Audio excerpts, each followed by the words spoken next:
और जिस पल का पूरी दुनिया को इंतजार था वो पल आ ही गया। युद्ध विराम को लेकर पाकिस्तान के इस्लामाबाद में बातचीत शुरू हो चुकी है और तस्वीरें सामने आई हैं इस्लामाबाद की। और इन तस्वीरों में आपको ये नजर आ सकता है कि कैसे ईरानी प्रतिनिधिमंडल के साथ पाकिस्तान के प्रधानमंत्री शहबाज शरीफ, देखिए, आर्मी चीफ आसिम मुनीर और विदेश मंत्री इशाक डार बातचीत कर रही है। तस्वीरें आपके सामने युद्ध विराम को लेकर ये बातचीत हो रही है और बातचीत में उन तमाम शर्तों पर भी चर्चा की जा रही है जो ईरान ने अमेरिका के सामने रखी हैं। पाकिस्तान अमेरिका की शर्तों को भी इस बातचीत में ईरानी प्रतिनिधिमंडल के सामने उठा रहा है और कोशिशें यहां पर यह की जा रही है कि दोनों पक्षों को सहमत कर लिया जाए ताकि युद्ध विराम हो सके।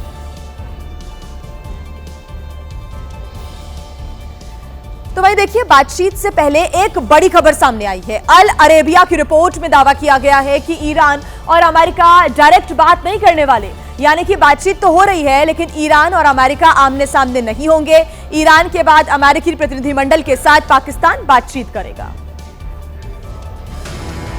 अल अरेबिया की रिपोर्ट के मुताबिक ईरान अपनी शर्तों को पहले ही बता चुका है। अब पाकिस्तान ईरान की शर्तों को लेकर अमेरिका से बात करेगा और अमेरिका का जो जवाब होगा वो ईरान तक पहुंचाया जाएगा।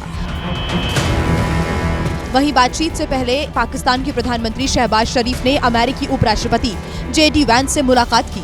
मुलाकात के दौरान शहबाज शरीफ ने जेडी वैंस से अपील की है कि शांति लंबे समय के लिए होनी चाहिए, मिडिल ईस्ट में स्थिरता आनी चाहिए। बताया जा रहा है कि शहबाज शरीफ ने ईरान की उन मांगों को भी जेडी वैंस के सामने प्रमुखता से रखा है जिसमें ईरान ने युद्ध में हुए नुकसान का मुआवजा मांगा है।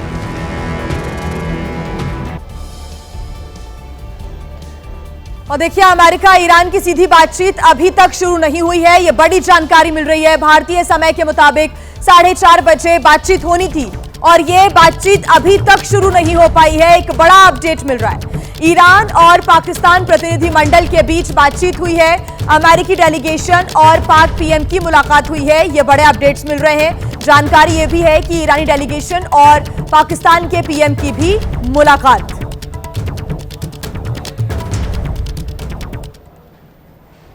कुछ देर पहले यह खबर आई थी कि शांति वार्ता से पहले अमेरिका ने ईरान की एक शर्त मान ली है। अमेरिका कतर समेत कई देशों की ईरान की जो संपत्ति उसको लौटाने के लिए तैयार हो गया है, लेकिन अब ऐसी खबर को अफवाह बताया जा रहा है। अल अरेबिया की रिपोर्ट में दावा किया गया है कि ये खबरें गलत हैं और अमेरिका ने ऐसी कोई शर्त ईरान की नहीं मानी है। अल अरेबिया की रिपोर्ट में कहा गया है कि व्हाइट हाउस ने संपत्ति बहाल करने वाली खबरों का खंडन किया है। पहले ईरानी सूत्रों के हवाले से न्यूज एजेंसी रॉयटर्स ने रिपोर्ट किया था कि ईरान की फ्रीज संपत्तियों की बहाली के लिए अमेरिका राजी है, जिसके तहत कतर और दूसरे देशों में ईरान की फ्रीज संपत्ति को रिलीज किया जाएगा। हालांकि अब ये कहा जा रहा है कि अमेरिका ईरान के बीच ऐसी कोई डील नहीं हुई है। और वहीं देखिए, बातचीत शुरू होने से पहले ईरान ने एक ऐसी तस्वीर दिखाई जिसने पूरी दुनिया को भावुक करके रख दिया। ईरान के स्पीकर बाघेर गलीवाफ जिस विमान को लेकर पाकिस्तान पहुंचे, उस विमान में उन ईरानी बच्चों की फोटोज भी थी जो स्कूल में हुए हमले में मारे गए थे।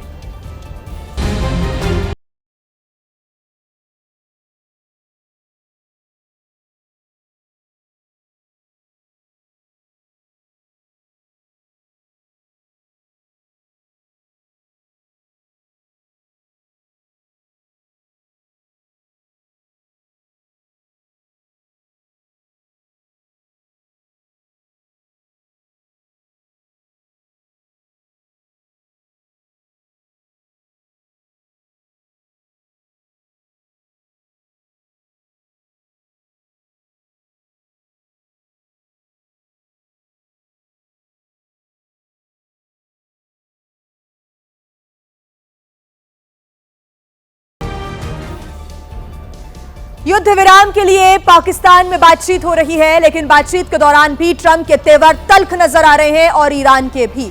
और बातचीत शुरू होने से कुछ घंटे पहले भी ट्रंप ने एक बार फिर से धमकी दी है और कहा है कि सिर्फ बातचीत के लिए जिंदा बचा है ईरान। अमेरिका के उपराष्ट्रपति जेडी वैंस ने यह कहा है कि अमेरिका के साथ खेल ना खेले ईरान। तो ईरान की आपको बता दें कि संसद के स्पीकर मोहम्मद बाघेर गलीवाफ ने भी पलटवार किया है और कहा है कि अमेरिका पर भरोसा हमें बिल्कुल नहीं है। उधर पाकिस्तान के रक्षा मंत्री ख्वाजा आसिफ ने भी जुबानी जंग में उतरते हुए कहा कि काबू में रहेगा इजरायल, तभी होगा सीज फायर।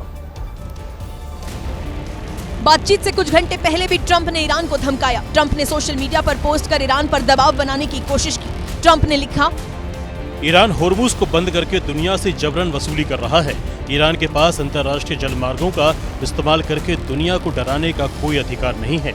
वो आज जिंदा है तो सिर्फ बातचीत के लिए। इससे पहले भी ट्रंप ने चेतावनी दी थी कि अगर बातचीत फेल हुई तो भयंकर हमला करेंगे, जिसके जवाब में ईरान की तरफ से भी एक पोस्ट कर कहा गया था कि उनकी उंगलियां भी ट्रिगर है। यानी कि बातचीत भले ही हो रही है लेकिन तल्खी भी देखने को मिल रही है। तो एक तरफ शांति वार्ता जारी है, दूसरी तरफ धमकी पर धमकी भी दी जा रही है एक दूसरे को, और आगे युद्ध विराम होगा या फिर नहीं, ये इस बात पर निर्भर करेगा कि अमेरिका ईरान की वो 7 शर्तें मानेगा या फिर नहीं जो ईरान ने अमेरिका के सामने रखी है।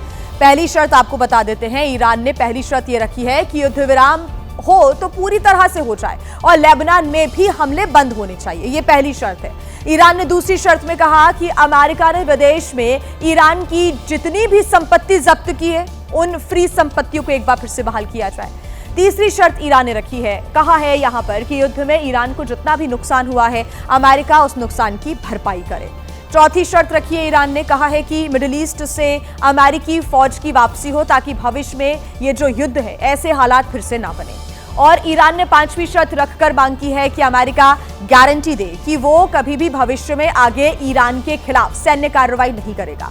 ईरान ने छठी शर्त रखकर कहा कि स्ट्रेट ऑफ हॉर्मुज पर ईरान का ही नियंत्रण रहेगा। और ईरान ने 7वीं शर्त रखकर मांग की है कि ईरान को परमाणु संवर्धन का अधिकार मिले। वो ये 7 शर्तें हैं जो ईरान की तरफ से रखी गई थी अमेरिका के सामने। तो शांति वार्ता के बीच एक बड़ी खबर आपको हम बता दें, ईरानी विदेश मंत्री का एक बड़ा बयान सामने आ गया है।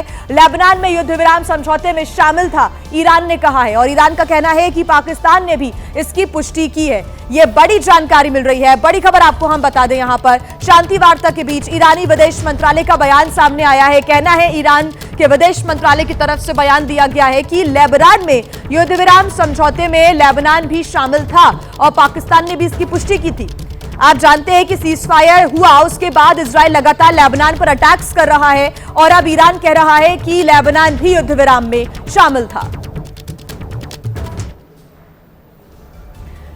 आगे क्या होगा ये तो भविष्य में ही मालूम चलेगा, लेकिन इजराइल अमेरिका से अलग चल रहा है, ये आप जानते हैं। आधी रात को जब ईरानी और अमेरिकी डेलीगेशन पाकिस्तान के लिए निकल चुका था, तब भी इजराइल ने लेबनान पर अपने हमले जारी ही रखे। का इस्लामाबाद रूट नेतन्याहू को मंजूर नहीं है, तभी तो इजराइल ने आज भी लेबनान को दहला दिया। इजरायली वायुसेना ने दक्षिणी लेबनान में भयंकर हवाई हमले किए, जिससे एक बिल्डिंग भरभरा कर गिर गई और कई लोग घायल हो गए। इजरायली सेना की तरफ से हिजबुल्लाह के सैन्य ठिकानों को कई जगह निशाना बनाया गया, जिसका इजराइल ने फुटेज भी जारी किया है। हालांकि अब खबर आ रही है कि इस हमले के बाद अमेरिकी राष्ट्रपति ट्रंप ने नेतन्याहू को फोन किया और लेबनान पर हमले रोकने को कहा है। देखने वाली बात यह होगी कि नेतन्याहू ट्रंप की सुनते हैं या फिर नहीं।